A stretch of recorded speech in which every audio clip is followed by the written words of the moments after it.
Respected teachers, मेरा नाम राखी पाल है। मैं क्लास 7th में पढ़ती हूँ। मेरे स्कूल का नाम यूपीएस ग्राम मुनीमपुर बर्तरा, जिला बाराबंकी है। ये पूजा मेरी दोस्त। मेरा नाम पूजा पाल है। मैं क्लास 7th में पढ़ती हूँ। मेरे स्कूल का नाम यूपीएस मुनीमपुर बर्तरा है।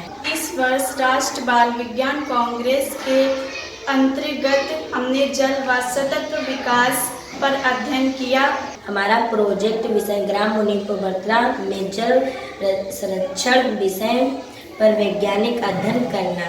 आखिर जल संरक्षण ही क्यों, आज का सबसे बड़ा सवाल है, क्योंकि पृथ्वी पर मौजूद कुल जल केवल 3% जल ही हमारे प्रयोग में आता है। इसीलिए जल का संरक्षण जरूरी है। पूरा करने के लिए कार्य योजना बनाई। हमने इंटरव्यू, केस स्टडी, प्रयोग व अवलोकन के माध्यम से इस कार्य को पूरा करने की योजना बनाई। हमने कुछ लोगों का जल संरक्षण विषय पर उनके विचारों को जानने के लिए साक्षात्कार किया।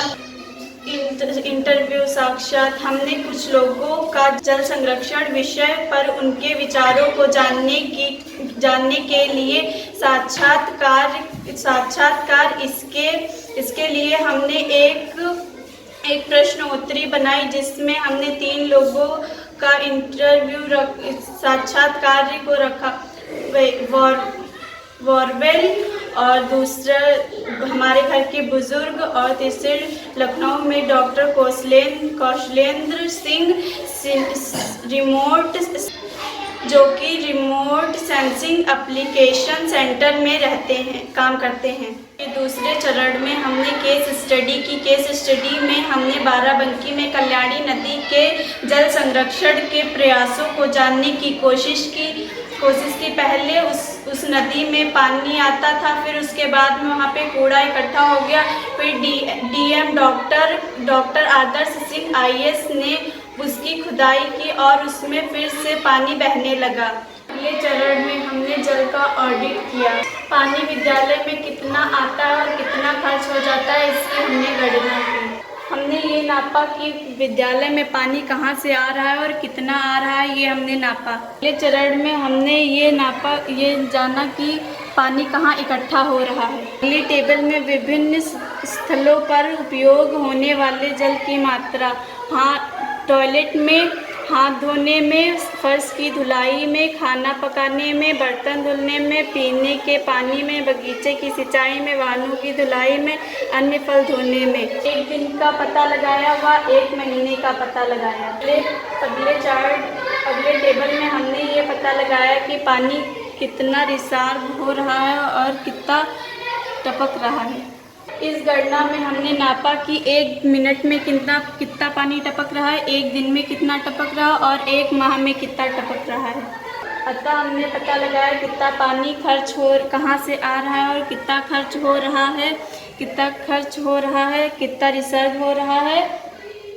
हमने बरसात के जल को नापने के लिए अगली गतिविधि की। इस गतिविधि में हमने विद्यालय भवनों में वर्षा जल की गणना की गई। उस हिसाब से हम कितना वर्षा जल 1 वर्ष में बचा सकते हैं, इसके का क्षेत्रफल एरिया को नापा गया व उसकी गणना की गई। अगली गतिविधि में विद्यालय परिसर के पानी की बचत के लिए परिसर में सोकपिट की सहायता से जल संरक्षण अपनाना।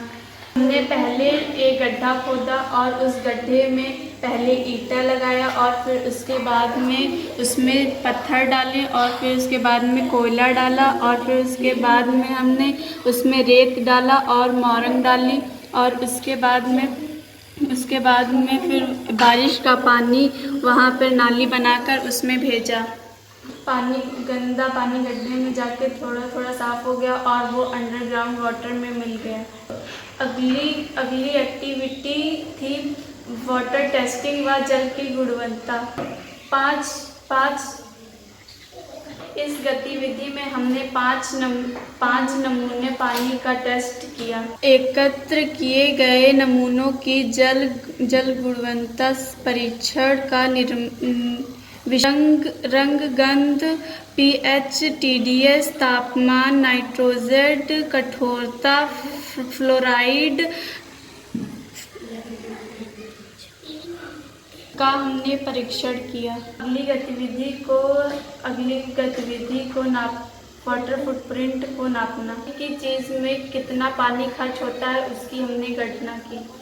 1 किलो चावल में 3000 लीटर पानी खर्च होता है। 1 किलो गेहूँ में 1500 लीटर पानी खर्च होता है। अंत में हमने 10 तालाबों का अवलोकन किया।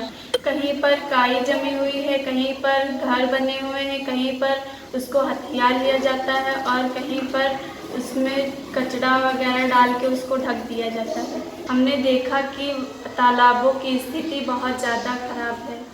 करने के बाद हमने समाधान निकाले। नंबर 1, तालाबों का ठीक से रखाव करना चाहिए, कब्जा आदि को हटाना चाहिए।